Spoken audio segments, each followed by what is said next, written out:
Tadepalli YCP కేంద్ర కార్యాలయం దగ్గర అగ్ని ప్రమాద ఘటనపై వైసీపీ నేతలు స్థానిక పోలీస్ స్టేషన్లో ఫిర్యాదు చేశారు. మాజీ సీఎం జగన్ కు భద్రత కల్పించాలని పోలీసులను కోరారు. దీనిపై పోలీసులు కేసు నమోదు చేసుకున్నారు. అయితే జగన్ భద్రతపై తమకు అనుమానాలున్నాయని వైసీపీ నేతలు ఆరోపిస్తున్నారు. ఈ ప్రమాదంపై ఇప్పటికే పోలీసులకు ఫిర్యాదు చేశామని, న్యాయస్థానం దృష్టికి కూడా తీసుకెళ్లామని వారన్నారు. కానీ పోలీసులు చర్యలు తీసుకోకుండా తిరిగి తమకే నోటీసులు ఇస్తున్నారని ఆరోపించారు. ఘటనకు సంబంధించిన వివరాలు, సీసీ కెమెరా ఫుటేజీలు కావాలని 2 సార్లు నోటీసులు ఇచ్చారని అన్నారు. అందుకే మళ్లీ వచ్చి తమ దగ్గరున్న వివరాలు ఇచ్చామని తెలిపారు.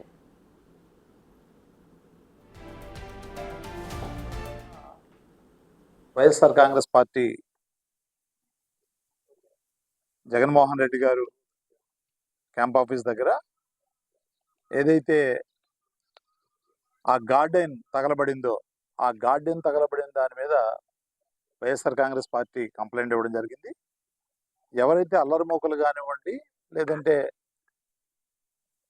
ఏ కారణం చేత అది తగలబెట్టారు, దాని కారకులు ఎవరు,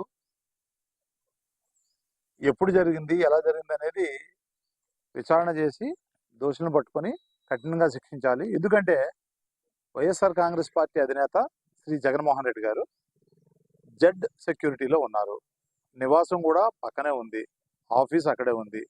రోజు వేలాది మంది, వేలాది మంది ఆ మీటింగ్ని బట్టి, సందర్భాన్ని బట్టి వైఎస్ఆర్ కాంగ్రెస్ పార్టీ ఆఫీస్కి రావడం జరుగుతూ ఉంటుంది. సందర్శకులు, నాయకులు, కార్యకర్తలు. ఇట్లాంటి సంఘటనలు జరగడం వల్ల అది ప్రమాదకరం, వచ్చేవాళ్ళందరూ కూడా భయభ్రాంతులకు గురవుతారు అని చెప్పి దాని మీద విచారణ చేసి తగిన చర్యలు తీసుకోవాలి, దోషులను పట్టుకోవాలి, వాళ్ళని శిక్షించాలని చెప్పడం జరిగింది. వైసీపీ నేతల ఆరోపణలను పోలీసులు ఖండించారు. మాజీ సీఎంకు కల్పించాల్సిన భద్రత కల్పించామని అన్నారు. ఈ కేసు విషయంలో కూడా త్వరలోనే దర్యాప్తు పూర్తి చేస్తామని చెప్పారు. ఎందుకంటే మనము ఏదైతే యూపీఎస్పీ గార్డ్ ఇవ్వాలో యూపీఎస్పీ సంబంధించిన గార్డ్స్ కూడా ఇచ్చాము. ఫ్రంట్ 2 గార్డ్స్ ఉన్నాయి, వెనక రేర్ గార్డ్ ఉంది, అలాగే ఎస్పీ స్పాటర్స్ ఉన్నారు. అలాగే రోజు మనం ఏదైతే మనము స్కేల్ ప్రకారం ఎస్ఆర్సీ రికమెండేషన్ అంటాం, సెక్యూరిటీ రివ్యూ కమిటీ, ఆ రికమెండేషన్స్ ప్రకారం ఏదైతే నిర్దేశించారో అటువంటి భద్రత ఎక్కడ లోపం లేకుండా మనం ఇచ్చాము. భద్రత వైఫల్యం ఉంటుంది. ఆ తర్వాత ఏదో మీరు చెప్తున్నటువంటి ఏదైనా అక్కడ కూర్చొని వెళ్ళే వాళ్ళని చెప్పేదన్నా మేము ప్రతిరోజు కూడా డ్రైవ్ చేస్తూనే ఉన్నాం. అది కొంతమందిని పంపించడం కానీ, కొంతమంది సేదడానికి వచ్చారు, వాళ్ళని కూడా పంపించడం చేస్తున్నాము.